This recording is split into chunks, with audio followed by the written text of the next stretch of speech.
After starting the Homebrew Challenge with 4 American styles, it's time to head overseas to brew International Pale Lager.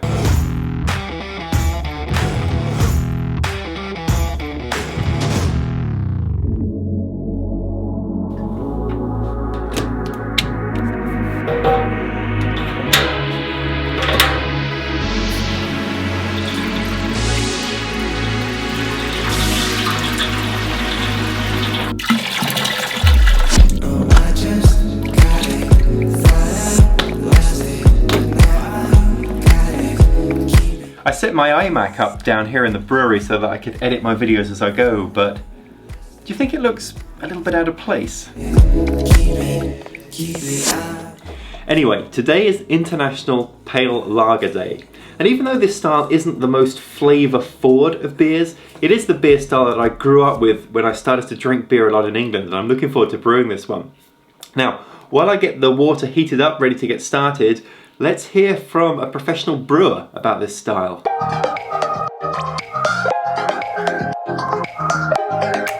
I am in the mod in Pittsburgh, North Carolina with Thomas Vincent. Hi Thomas. Hi. And today we are sampling International Pale Lager. Delicious. Delicious. Tastes like summer. I'm looking forward to it. Tastes like not an awful lot, I think is the key. So just tell me a little bit about this style. What we're looking at is basically the European equivalent of Budweiser. It has a little more malt backbone. There is definitely a little more character to the beer than, say, a Budweiser would have, but overall flavor depth and profile is nowhere near as, say, the Czech Pilsners or anything in that kind of ballpark. There is a mild graininess to it. It has enough bitterness to balance, but it isn't really a strongly hopped character or profile. And oftentimes, you see the abused examples are the more notorious of anything. Among them, Heineken being, of course, the classic. But if it turns out right, it's a nice, easy drinking beer that you can enjoy with a curry or what have you. Right, and we were talking earlier about how this style travels, and people will, I know people that have been to like the Heineken factory and they're raving about Heineken and how great it tastes, and you know, the stuff that you get here in the US is nothing to write home about. So right.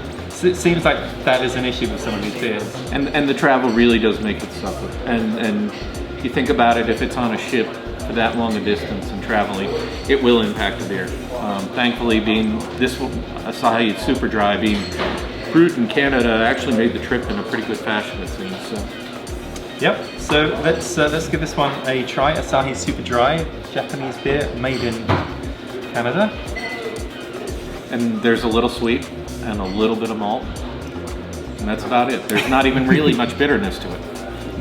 No, I can't taste any bitterness really. You know, you get your Moretti, you get your Heineken, you get to something like this, and that will absolve you. You know, if you're at an airport bar and you're looking for a quick beer with that delicious airline food. Yeah, this will serve the purpose. Okay, pairs well with airline food. Yes. That's an interesting use for it. Yeah, I mean it's pleasant enough, right? Right. It could be a lot worse. It could be a lot worse. All right, well, cheers. That's always a promising way to start a beer.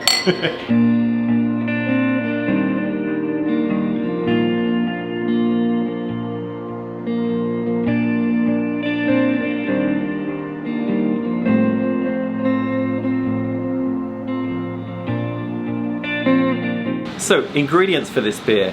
You can use 2-row pale malt for this if you want. I'm going to use Pilsner Malt and 11 pounds of that.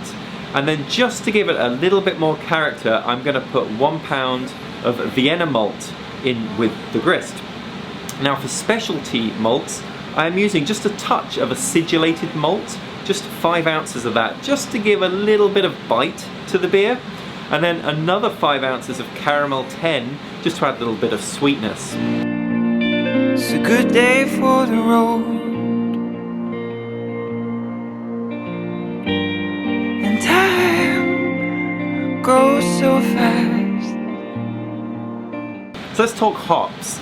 The IBU on this is between 18 and 25, and I'm going to go right up to 25 because I want a bit more of a bitter beer than the Asahi was. I am using Chinook hops as my bittering hop. I have 0.4 ounces of this going in at 45 minutes as my bittering hop. You don't need much of this because it's a high alpha acid of 11%. And then with 10 minutes to go, I have got 1 ounce each of Tettnang for floral and Saaz for herbal. In they go.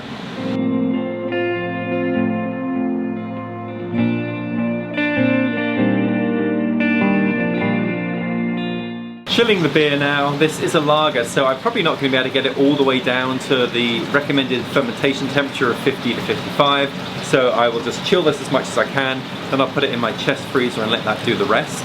The yeast that I'm going to add is White Lab's WLP 830. This is German lager yeast.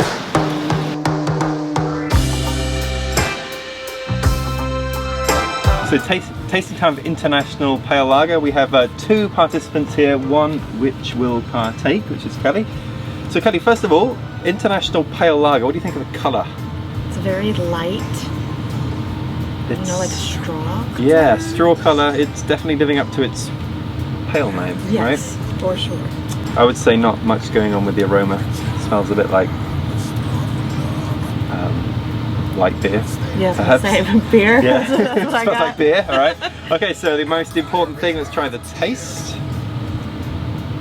So, quite a clean taste, a little sweet, I think. What do you think? It's definitely light. Yes. Kind of got like a crisp ending to it. I get a little bit of sweetness, but not... Sweetness, yeah, a little bit. But not... Touch. Yeah. Nothing overpowering. Yeah. Drinkable in the hot weather, I think. Yes, perfect for the pool today. Perfect for the pool. Alright, so that is the beer. Cheers. Cheers.